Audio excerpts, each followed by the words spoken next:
ये कहानी है हिराकु माचियो की, जो 39 साल की कठिन जिंदगी जीने के बाद एक लाइलाज बीमारी की वजह से मर जाता है। भाई, जिंदगी ने इतना परेशान किया कि ऊपर वाले ने भी कहा, आजा बेटा, नया गेम चालू करते हैं। फिर भगवान उससे कहते हैं कि वो उसे एक नई जिंदगी देंगे और इस बार उसे एक ऐसी स्वस्थ शरीर देंगे जो कभी बीमार नहीं पड़ेगा।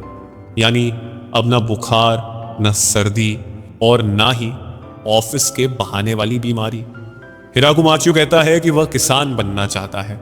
भगवान उसकी यह इच्छा पूरी कर देते हैं और उसे एक ऑल माइटी फार्मिंग टूल भी देते हैं। भाई, यहाँ लोग नया फोन मांगते हैं और इसे खेती का टूल चाहिए। इसके बाद हम हिराकु माचियो को देखते हैं, जो एक दूसरी दुनिया में पुनर्जन्म लेता है। अब उसे एक जवान शरीर मिल जाता है और वह कहता है कि उसे बहुत अच्छा महसूस हो रहा है, क्योंकि वह बीमारी की वजह से सालों से बिस्तर पर पड़ा था और अब वह आसानी से हिलडुल सकता है। फील आ रही है ना, जैसे कॉलेज की छुट्टियों के बाद पहला दिन जिम का। फिर हिराकु अपने आसपास देखता है और उसे पता चलता है कि वह एक घने जंगल के बीच में पुनर्जन्म ले चुका है, जहां खाने के लिए सब्जियां तो दूर की बात है, घास तक नहीं मिलती। उसे समझ आता है कि यहाँ खतरनाक जानवर भी हो सकते हैं, इसलिए उसे संभल कर रहना होगा। भाई, यहाँ तो स्विगी और जोमेटो भी डिलीवर नहीं करते। फिर उसे याद आता है कि उसके पास भगवान का दिया हुआ ऑल माइटी फार्मिंग टूल भी है। जब वह उसे इस्तेमाल करता है तो उसे बिल्कुल भी थकान महसूस नहीं होती। यह उसके लिए किसी जादू से कम नहीं था। ये टूल हमारे यहाँ मिल जाए तो खेत वाले अंकल भी बोले, अब मच्छर मारने वाली छड़ी से खेती कर लूंगा। फिर वह पानी और खाने की तलाश में आगे बढ़ता है। जंगल में उसे एक बड़ा पेड़ मिलता है और वह तय करता है कि वह वहीं अपना कैंप बनाएगा। लेकिन वहां दूर दूर तक पानी और खाना नहीं था, इसलिए वह पानी के लिए गड्ढा खोदने का फैसला करता है। वह 2 तारों को पकड़कर इधर उधर घूमने लगता है, लेकिन घंटों घूमने के बाद भी कुछ नहीं होता। भाई, इसे सच में लगा था कि यहाँ वाईफाई सिग्नल मिलेगा।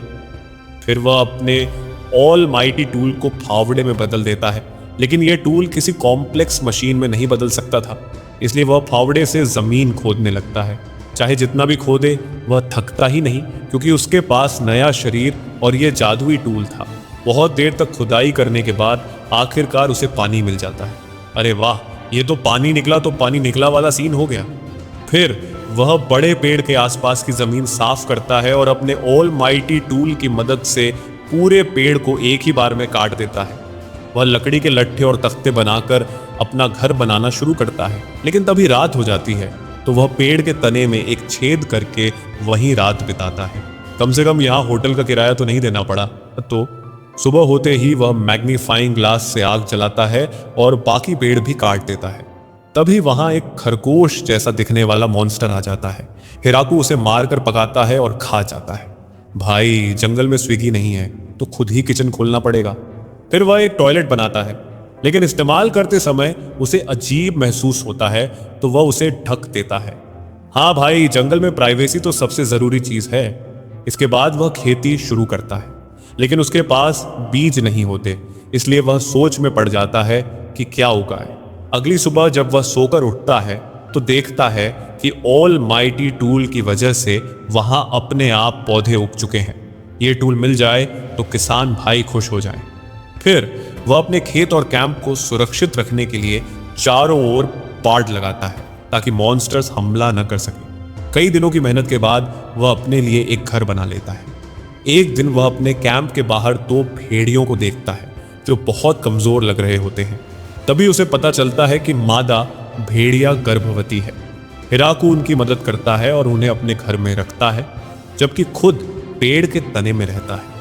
अगली सुबह वह देखता है कि भेड़िए ने 4 बच्चों को जन्म दिया है। सेलिब्रेट करने के लिए हिराकु भेड़ियों को सूअर का मांस खिलाता है। फिर वे भेड़िए हिराकु के साथ वहीं रहने लगते हैं। हिराकु अपने लिए दूसरा घर बना लेता है। तब तक उसके खेतों में फसल भी उग चुकी होती है। वह अपनी फसल काटने लगता है और भेड़िए उसके लिए शिकार करते हैं। हिराकु उन भेड़ियों को नाम देता है, लड़के को कुरो और लड़की को युक्की। और इसी के साथ एपिसोड 1 खत्म हो जाता है।